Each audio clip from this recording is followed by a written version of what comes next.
All right, we have a very active pattern ahead, and we need to move on to our next potential storm. And some of the models are indicating that we may have another nor'easter to deal with by the end of next weekend.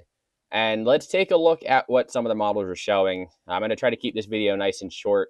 I just want to cover this, and then I'll do another video later covering like the cold and some of the other stuff that we're going to have to deal with throughout the country over the coming week. But right now, we're just going to focus on this potential storm.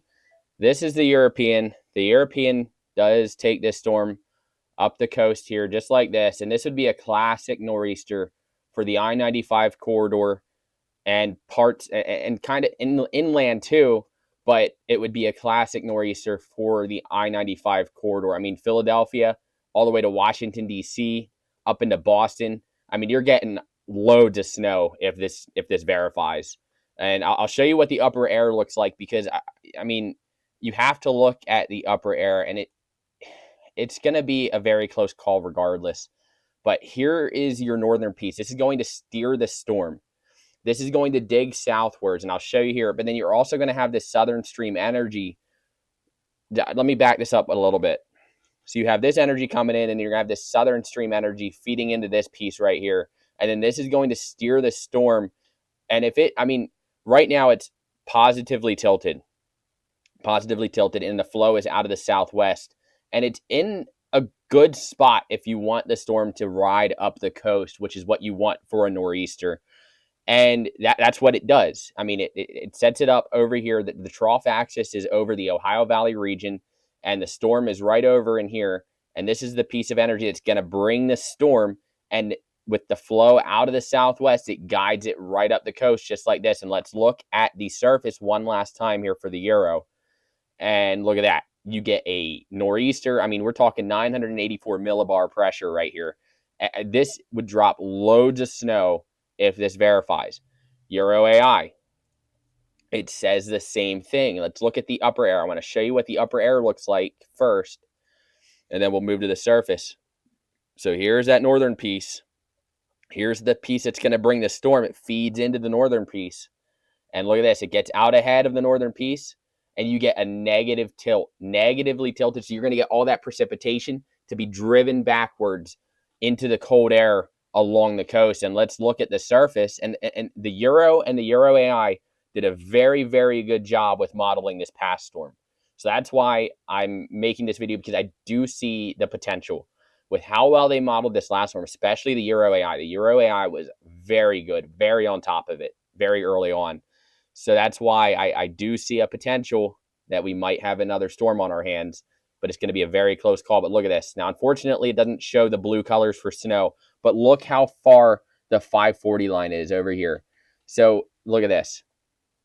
Look at this. You get loads of snow all the way from DC, Baltimore, Philadelphia, New York City, and Boston. You're getting pounded with snow. Let's actually take a look at what some of the snow totals. I know I don't like to do this because it's too early to talk snow totals, but I want to show you what it drops. Let's move to the Northeast here quick. Euro AI brings a large swath all the way from DC, Baltimore, up into Harrisburg, up into Philly, New York City, you're in play, and Boston, all the way up into Maine, a large swath of 1 to 2 feet of snow with this storm if this verifies. But now let's take a look at the GFS, because the GFS says, not happening. And I'll show you why. Let's look at the GFS. Look at that. Keeps it all offshore, but let's look at the upper levels. Let me zoom out quick. Here's the GFS. It's sort of a similar setup. You get this trough, this upper piece of energy that's going to dig southward just like this. And then you get this southern stream energy, which brings the storm, and it brings ample moisture because, look, it's coming from the southern branch jet stream, and it gets out ahead of the northern piece. But look where the trough is compared to the Euro. Trough is further east. Storm would be mostly offshore, might clip the coast. But look at the Euro again. I just want to show you a comparison quick so you can see what I mean. Look how much further west the trough axis is, and it also goes negative. Whereas the GFS, look at this. I'm going to go back to the GFS again. It's positively tilted, and it's further east. So the storm would go like this, offshore. You might get clipped, but I'll show you what it looks like at the surface, because it's a very, very close call, even with the GFS. And look at this. There's your storm. And look at that. You might get some snow along the Carolinas with this. Yeah, maybe New Jersey, possibly into Boston or parts of New England along the East Coast. But the majority of the storm stays far out to sea. So, and the Canadian, let's look at the Canadian model quick. We're just going to look at the surface. I'm not going to show you guys the upper air for this one because you kind of get the idea. But here we go. Let's move this along. There we go. And look at that. Kind of shows the same idea as the GFS. And the upper air is similar to what the GFS is showing. And it keeps the storm offshore. So it's going to be a close call regardless. It's something that needs to be monitored. But don't go out. I would not start panicking yet. But it's something that definitely needs to be monitored. Because the Euro and the Euro AI are both showing it. And they did really good with this last storm. They modeled it very well. Remember the GFS, the last storm, for the longest time, it kept the storm suppressed to the south. And then kind of last minute, it shifted and put it further north in line with what the Euro and the Euro AI have been showing previously. So the GFS, in my opinion, has not been the most accurate. And it's not really the most accurate for snowstorms. I put more of my faith in the Euro. And the Euro AI is really gaining my confidence. I mean, I really do like the Euro AI. So it's definitely something that needs to be monitored.